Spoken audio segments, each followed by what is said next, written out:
Guys, നമ്മൾ ഇന്ന് കാണാൻ പോകുന്നത് 2026 റിലീസായ female oriented Korean drama art of സാറയെ പറ്റിയാണ്. സിനിമയുടെ തുടക്കത്തിൽ തന്നെ കാണിക്കുന്നത് നായിക ഒരു പാർട്ടിക്ക് നടന്നു വരുന്നതാണ്. വളരെ വിലപിടിപ്പുള്ള ബാഗുകൾ അവിടെ ഡിസ്പ്ലേ ചെയ്തിരിക്കുന്നതും കാണാം. പെട്ടെന്ന് അവിടെ മഞ്ഞു പെയ്യുകയും ഡിസ്പ്ലേ ചെയ്തിരുന്ന ബാഗുകൾക്ക് വർക്കേഴ്സ് കുട ചൂടി നിൽക്കുന്നതും കാണാം. സാറ മഞ്ഞു വീഴുന്നതും മുകളിലേക്ക് നോക്കി നിന്നു.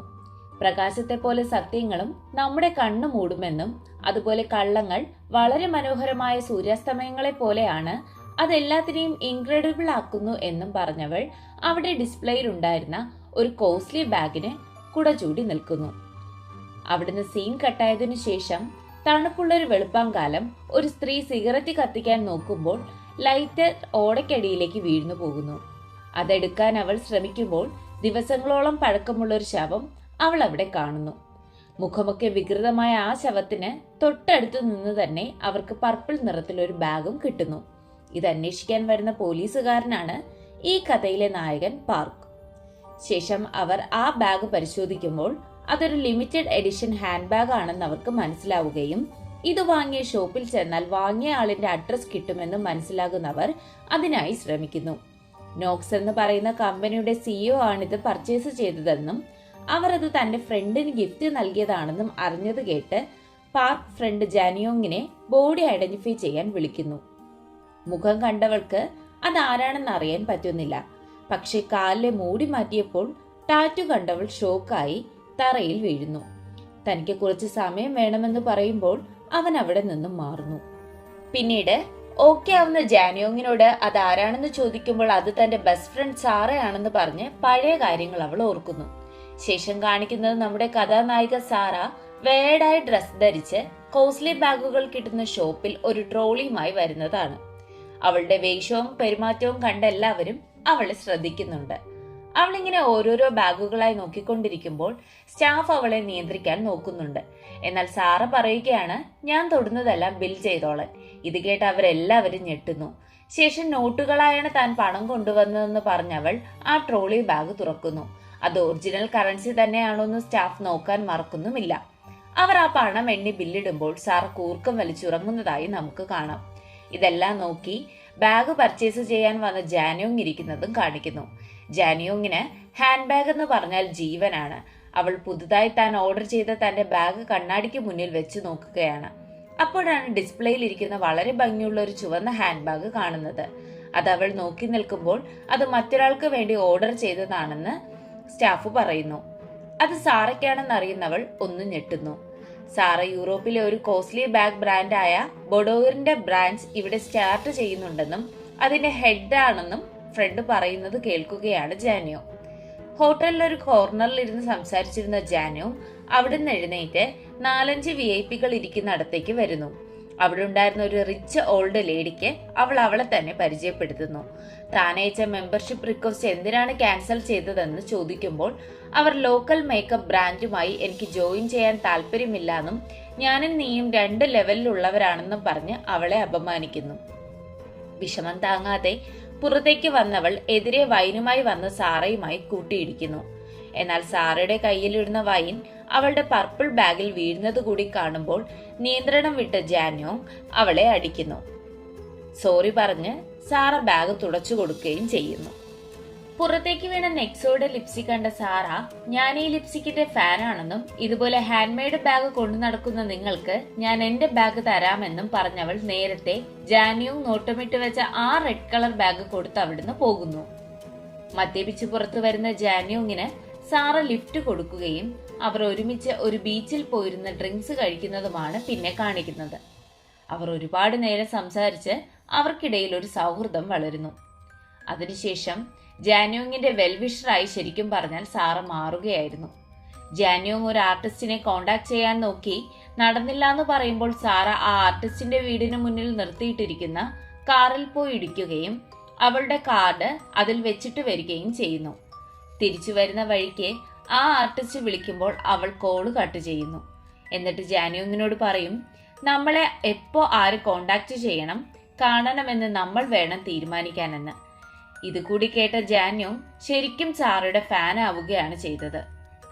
കാറിന്റെ പുറകിൽ സാറയുടെ ലഗേജ് കണ്ടത് എന്താണെന്ന് അന്വേഷിക്കുമ്പോൾ താൻ നിന്ന ഹോട്ടലിൽ നിന്ന് മാറി പുതിയൊരു ഹോട്ടൽ അന്വേഷിക്കുവാണെന്ന് സാറ പറയുകയും തന്റെ കൂടെ കൂടിക്കോളാൻ ജാനുങ് പറയുകയും ചെയ്യുന്നു.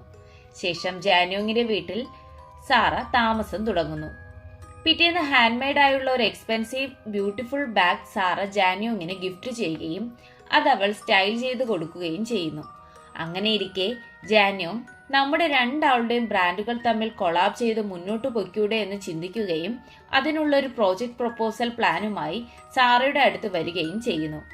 എന്നാൽ നമ്മുടെ രണ്ട് കമ്പനികളുടെയും വിഷൻ വേറെയാണെന്ന് സാറ പറയുമ്പോഴും ജാനുങ് നിർബന്ധിക്കുന്നു.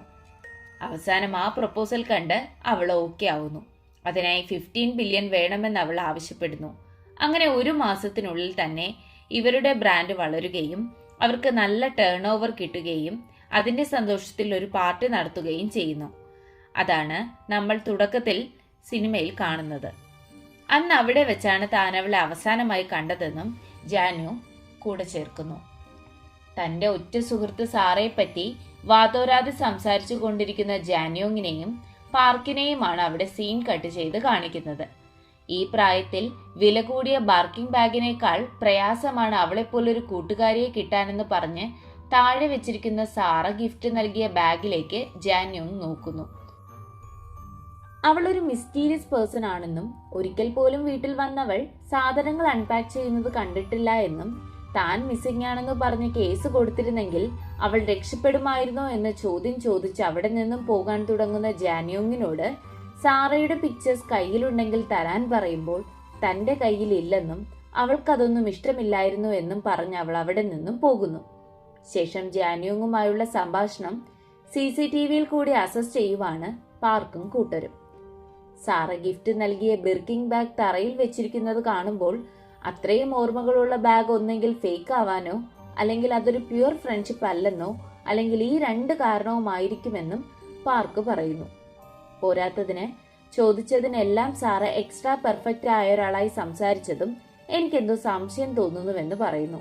എന്നാൽ ചിലപ്പോൾ അവളുടെ ഫ്രണ്ട് മരിച്ചതിന്റെ ടെൻഷനിലായിരിക്കുമെന്നും ഇതൊക്കെ ഊഹങ്ങൾ മാത്രമാണെന്നും സത്യം നമുക്ക് കണ്ടെത്തണമെന്നും പാർക്കിന്റെ കൂട്ടാളികൾ കൂടെ ചേർക്കുന്നു. ടീം അംഗങ്ങൾ ആഹാരം കഴിക്കാൻ പോകുന്ന നേരം മോർച്ചറിയിൽ ജാനുവും കുറെ നേരം ഒറ്റയ്ക്ക് നിന്നല്ലോ ആ CCTV ദൃശ്യങ്ങൾ കാണുന്നു. അത് കണ്ട പാർക്ക് ഞെട്ടുന്നു. തറയിൽ തളർന്നിരുന്ന ജാനുവും അവളെ എഴുന്നേറ്റ് വന്ന് തുപ്പുന്നതാണ് കാണുന്നത്. പെട്ടെന്ന് തന്നെ അവൻ കമ്പ്യൂട്ടറിൽ ജാനുങ്ങിന്റെ പേരടിക്കുകയും അവളുടെ പേരുള്ള ഒരു കേസ് ഫയൽ കിട്ടുകയും ചെയ്യുന്നു. Sara Kim, US citizenship. അവരുടെ ഫുൾ ഡീറ്റെയിൽസ് എടുക്കാൻ പോകുന്നതിനിടയിൽ പറഞ്ഞ് പാർക്ക് നേരെ പോകുന്നത് ഫിനാൻഷ്യൽ ക്രൈം ഇൻവെസ്റ്റിഗേഷൻ ടീമിലെ മാഡത്തെ കാണാനാണ്. അവിടെത്തിയ പാർക്ക് ജാനുങ്ങിന്റെ ഇവിടത്തെ കേസിൽ എന്റെ കേസിനും ബന്ധമുണ്ടെന്ന് തോന്നുന്നു, ആ കേസ് എന്തിൻ്റെതാണെന്ന് ചോദിക്കുമ്പോൾ അതവർ കൊട്ടേഷൻ കൊടുത്ത് ഒരാളെ അസോൾട്ട് ചെയ്യാൻ നോക്കിയതാണ്. അവർ സാറ കിം എന്നൊരാൾക്ക് 15 ബില്യണോളം വരുന്ന തുക കൊടുക്കുകയും അത് തിരിച്ചു കിട്ടാത്തത് കൊണ്ട് വാടക ഗുണ്ടകളെ കൊണ്ട് ചെയ്യിച്ചതാണെന്നും ഇത് കോൺഫിഡൻഷ്യൽ ആണെന്നും പറയുന്നു. അവർ കമ്പനിയിൽ നിന്ന് ആരും അറിയാതെ എടുത്തു നൽകിയതാണ് ആ തുക. അപ്പോൾ സീൻ കട്ടായി കാണിക്കുന്നത് സാറയോട് താൻ ഇൻവെസ്റ്റ് ചെയ്ത ക്യാഷ് തിരിച്ചു ചോദിക്കുകയും ആദ്യ മാസത്തിനു ശേഷം ബിസിനസ് മോശമായി, ഞാൻ ആരും അറിയാതെ നിനക്ക് ക്യാഷ് എടുത്തു തന്നതാണെന്നും പറയുമ്പോൾ ബിസിനസ് ആകുമ്പോൾ അങ്ങനെയാണെന്നും അതിന് നല്ല സമയമെടുക്കുമെന്നും അവൾ പറയുന്നു. പോരാത്തതിന് അവൾ ഗിഫ്റ്റായി നൽകിയ റെഡ് കളർ ബാഗ് ഫേക്ക് ആണെന്നും തിരിച്ചറിയുന്നു. ഇതെല്ലാം ആലോചിച്ച് കാറിൽ വന്ന ജാനുവും ആ ബാഗ് കുറെ കല്ലുകൾ നിറച്ച് വെള്ളത്തിലേക്ക് എറിയുന്നു. വീണ്ടും പാർക്കിനെ കാണിക്കുന്നു. അന്ന് ആ കടയിൽ വെച്ച് ഒരു പെൺകുട്ടിയെ ഒരാൾ ഉപദ്രവിക്കാൻ നിൽക്കുന്നതും അവൾ തറയിലിരുന്ന് കരഞ്ഞ് മാപ്പപേക്ഷിക്കുന്നതും നമുക്കിതിൽ കാണാം. അത് റീജിയണൽ ഹെഡ് അല്ലേ എന്ന് അവൻ ചോദിക്കുമ്പോൾ അല്ല, അത് സെയിൽ അസോസിയേറ്റ് ആണെന്ന് ആ ലേഡി പറയുന്നു. ഹൊയൂൻ 30 വയസ്സ് എന്ന പെൺകുട്ടിയാണ് അവർ സാറയ്ക്ക് പകരം കിഡ്നാപ്പ് ചെയ്തതെന്നും കൂടെ ചേർക്കുന്നു. അന്ന് വ്യക്തിമായി വന്ന ഹൊയൂനിന്റെ ഒരു കാലിൽ പ്ലാസ്റ്റർ ഇട്ടിട്ടുണ്ടായിരുന്നു, അവളുടെ മുഖത്ത് പാടുകളും ഉണ്ടായിരുന്നു എന്ന് കേൾക്കുന്നവൻ പെട്ടെന്നൊരു ദിവസം സ്റ്റെപ്പിൽ ഇരുന്ന് പെൺകുട്ടി കരയുന്നത് കണ്ടപ്പോൾ തന്റെ ടൈ കൊടുത്തത് അവൻ ഓർമ്മ വരുന്നു. അവൻ പെട്ടെന്ന് അവിടെ നിന്നും ഇറങ്ങിപ്പോകുന്നു. പിന്നാലെ ചെന്ന ലേഡി കൊട്ടേഷൻ ടീമിലെ ലീഡർ കോൻ ബൊഡോറിൽ അന്ന് നടന്ന കാര്യങ്ങൾ സംസാരിക്കാമെന്നും ശരിക്കും പറഞ്ഞാൽ കൊളാറ്ററലായ അവർ അവിടെ നിന്നെടുത്ത ബാഗുകളെല്ലാം ഫേക്ക് ആണെന്നും പറയുന്നു. ശേഷം ക്യാബിനിൽ മൊത്തം കൺഫ്യൂഷനായി എത്തിയ പാർക്ക് സാറ കിം എന്നൊരാൾ ഇല്ല എന്നൊരു ഫാക്സ് അവന് കിട്ടുന്നു. അപ്പോ മരിച്ച ഈ ലേഡി യഥാർത്ഥത്തിൽ ആരാണെന്ന ചോദ്യവുമായി ചുമരിലൊട്ടിച്ചിരിക്കുന്ന ഫോട്ടോ നോക്കി പാർക്ക് നിൽക്കുന്നതാണ് എപ്പിസോഡിന്റെ അവസാനം. അങ്ങനെ മൃതദേഹം കണ്ടെടുത്ത് സാറയുടെ ജീവിതത്തെക്കുറിച്ച് അന്വേഷിക്കാൻ തുടങ്ങുന്നതും ആഡംബര ജീവിതവും സമ്പന്ന സുഹൃത്തുക്കൾ, വിലയേറിയ ബ്രാൻഡുകൾ മാത്രം ഉപയോഗിക്കുന്ന, എല്ലാവരും റെസ്പെക്ട് നൽകുന്ന ആ സ്ത്രീ യഥാർത്ഥത്തിൽ ആരാണെന്ന മിസ്റ്ററി ത്രില്ലറിന്റെ ആദ്യ ഭാഗമാണിത്. പുറമേ നിന്ന് നോക്കുമ്പോൾ അവൾ പൂർണ്ണമാണെന്നാലും അവളുടെ ഉള്ളിൽ എന്തൊക്കെയോ മറഞ്ഞിരിക്കുന്നു. സിനിമയുടെ അവസാനം എത്തുമ്പോൾ ഈ ഐഡന്റിറ്റി പോലും യഥാർത്ഥമല്ലേ എന്ന് നമുക്ക് തോന്നിപ്പോകും. അടുത്ത എപ്പിസോഡുകൾ വലിയ ട്വിസ്റ്റുകൾ വരുമെന്ന് ഈ ഭാഗം സൂചിപ്പിക്കുന്നു. അടുത്ത വീഡിയോയ്ക്കായി കാത്തിരിക്കുക. Stay tuned.